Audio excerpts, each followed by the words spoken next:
the true vine, and my Father is the vine dresser. Every branch in me that does not bear fruit, he takes away.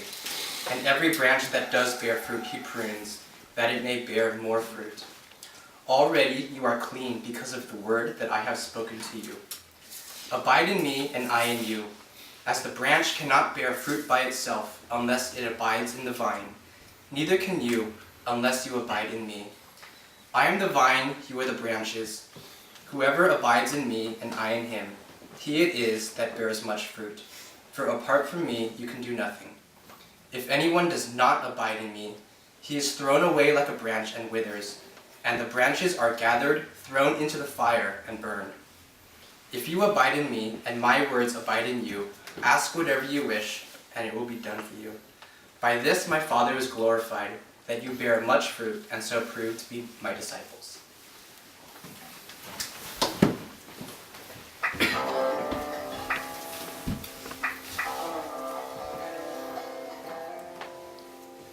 There once was a field with many vines. Big vines, small vines, short vines, tall vines. Some grew in spirals, and some grew in lines. Though many looked good, only one vine would shine.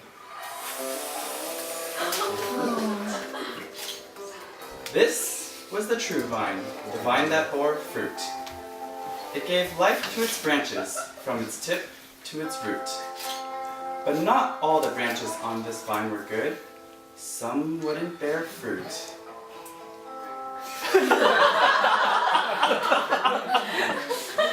And some would.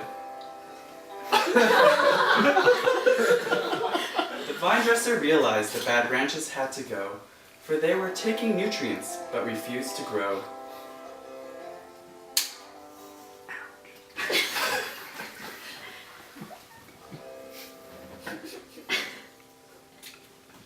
So away he took them to be tossed aside. Although the right choice, some tears he cried. But moving forward, he grabbed his tools. He pruned the good branches, his precious jewels. A snip here and a snip there, all done with the utmost care. Though the pruning may have hurt at first, their pain, the branches realized, was soon reversed.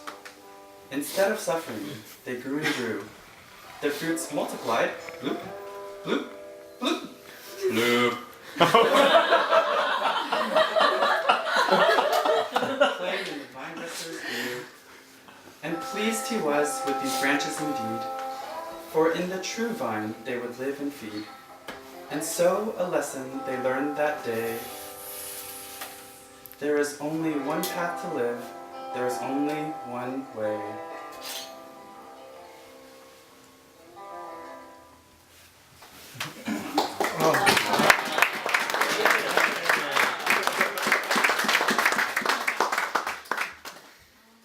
Good job. So that was our literal interpretation of the future that Jesus was speaking of in that passage. And so before we go into we have a literal skit and then an application skit. So before we go into our application part of the skit, we wanted to set up a little bit and also talk a little bit about the interpretation, just of we had our literal versions of the vines and everything and the fruit, but what were some of the things that were being interpreted? And so we wanted to just kind of bring forth the interpretation that the vine dresser, the one that was cutting all the fruit, is God, and the true vine, the big one, not the little swirly ones, not the big ones. The true vine was Jesus, is Jesus, and the branches that bore fruit are the true disciples, true Christians, and the false branches that got cut off are people who may seem like they're abiding in the vine, but they are not bearing any fruit, and so they're cut away and they're thrown in the fire. And so the interpretation for that is when Jesus was speaking that to the disciples, verse 3, verse 3, he mentions that you're already clean. And so when he refers to the branches that don't bear any fruit, those are branches that are not truly abiding in Christ. Yes. Okay. So now we have our... Oh, and sorry, one more thing, because it applies to our applications here as well. There's the part that talks about pruning.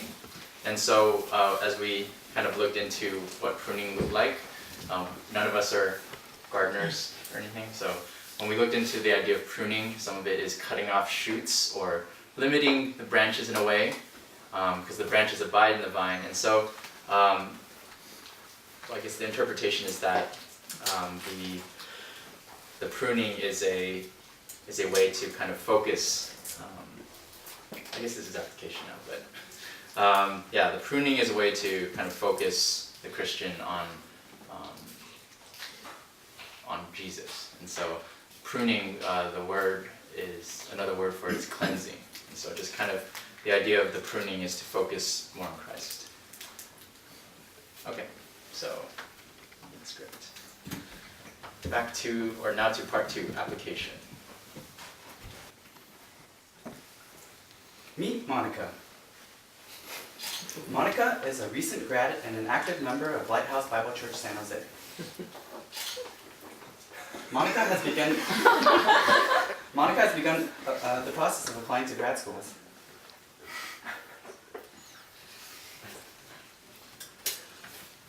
Meet Chandler. Chandler is a 25-year-old single man in between jobs. He is also a member of Lighthouse Bible Church San Jose. Chandler is currently applying around for a new job. Monica and Chandler are talking at church. Hey Chandler, how's the job hunt going? It sucks. It's been 4 months and I haven't gotten a single call back yet. Have you heard back from any schools? I have actually, but I got rejected from every single one so far. What? But you're so smart. How could God not have answered your prayers? Well, I think sometimes we feel like God isn't working in our lives, but I trust that God is sovereign and that He has great plans for us. I don't know. I've been praying to God for a while, and it's like He doesn't even hear me. And besides, what kind of great plan involves me not having a job?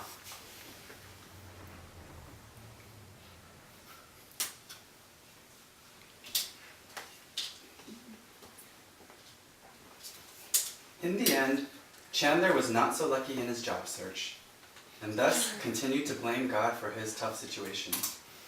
He closed himself off from the people who tried to reach out to him, and eventually ended up leaving Lighthouse and church altogether.